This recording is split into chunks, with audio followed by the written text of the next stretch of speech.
Kwai, Pakunong Guzien. Hello, greetings, welcome. So we're going to start with some Awanis, and we're going to discuss some Awanis that are confusing. Awani is going to be who, so it's going to be, so there's all sorts of reasons why an Awani, or something that looks like just a thing that's inanimate, it's an object, could also be considered an Awani. It doesn't just have to be living. So the first thing that we're going to do, everybody recognizes this guy here. This is going to be an antler. It's actually a deer antler. And so we're going to do deer. Deer is nolka. So we have nolka here.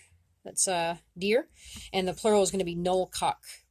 And essentially that AKN is going to signify the Awani. So the Awani endings are going to be AK, OK, IK, or just plain old letter K. And of course the Kagwi endings, when you're going to have things like these guys here, these little nuts, pagon, it's going to be pagonal for multiple nuts. And so essentially the endings for Kagwi are going to be AL, all, OL, ol, IL maybe in some cases, and L, just the letter L. Okay, so we know that nolkak is an Awani, but what about the actual antler itself? Is the antler itself an Awani? Well, according to everybody, it is. The one thing I will say about it is it's hard to tell with certain things, and other things it's really pretty obvious. And this one I find to be pretty obvious because these antlers get shed.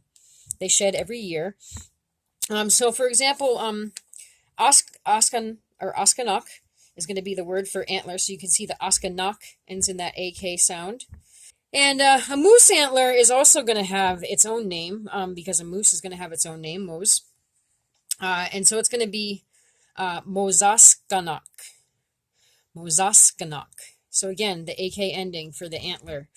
So these antlers, they are alive, they do shed, they grow every year, they get a new growth point. And so that might be one of the reasons why it's considered an Awan. Okay, and now we also have Awasos here, so it's going to be Awasosak, and that's going to be a bear.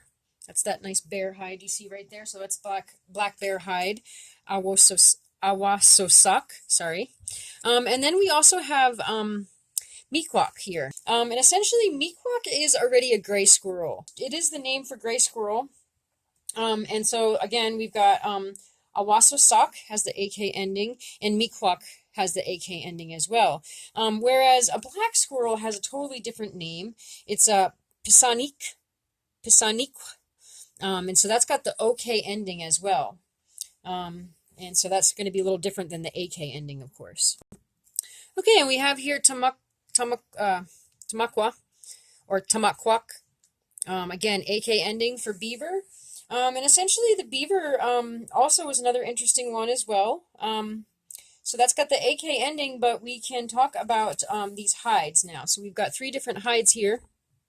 Tamakwa'awa. And the plural for that is going to be Tamakwa'awak. So that's got the AK ending too. I've also heard it used as Madaganol, which is the OL ending.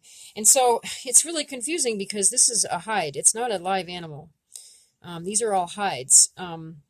And so why would this beaver hide be Timakwa-awak and have the AKN instead of Madaganol with a Kagwi ending?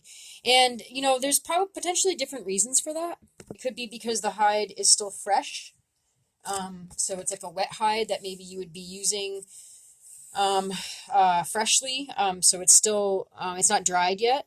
It could be because the hide is being used to make a drum or something like that as well. So it's creating something, it's being used for something, or it's not dried yet. It hasn't been tanned yet. But for now, you can see that sometimes we may refer to things in the Awani form if it, say, for instance, is still alive, like a hide, or still being used for something. And another item that we might think that maybe doesn't have any kind of a reason to be an Awani, but is this Migwen here, a feather. And feathers do have, they are an Awani form because they help a bird fly. We use them for different ceremonies. There's so many different reasons why I can see how this feather would be considered also be an Awani. and that's going to be the OK ending as opposed to the AK ending. So it's just another example of the OK ending, just like the black. Okay, and this one here I find also very interesting, the canoe paddle. And so you would think that this thing being this like wooden stick that's dried out that we use for paddling, but you would think that it might be a kagui, but it's not. Well, we use it. We use it to paddle. So it's moving water for us. So it's going to be in Awani Udahogan or Udahoganak. And so that AK ending is that Awani plural ending. Okay, and while we're talking about paddling, I wanted to also talk a little bit about the bark. And so essentially, this is an interesting thing. So the bark, so trees are alive, obviously. So we have Musqua mozi. It's going to be Musqua moziak is going to be the actual tree. Plural is going to have the AK, the Awani ending. But the plural of the bark itself is Musqua al. So if you see a double A, you see a double letter. We've already been through this, I think, once. You say both letters. Anyway, so Musqua al is bark, or multiple pieces of bark, sorry. So those are kaguis. But yet the paddle is not, even though it's also made out of wood. Weird part about it is the rib of a canoe. The part that holds the canoe together, that makes the rib bone or the shape of the canoe, wonginak or wongina is one rib, but wonginak would be two ribs or multiple ribs. And so that's like another interesting thing. Okay, and I don't have a basket here, but I have a bag. Abaz noda or Abaz noda al. Again, that's the double A. Abaz noda al is going to be a kagui, and even a leather bag. So even a bag, you might just say menoda instead of abaz noda, which is going to be a bark or a wooden bag. So a wooden bag is abaz noda, which is a basket. A leather bag is going to be medagani noda. Again, we have that word for hide or madigan, however you want to say it. Medagani noda is for hide, a bag made of leather, made of hide. And so that's also, again, why different things are going to be named. Why they may have a kagui, be a kagui or an awani. It depends on how you're using the hide. And then this is a medicine bag, of course. So one thing I want to say about these are all our sacred medicines, of course.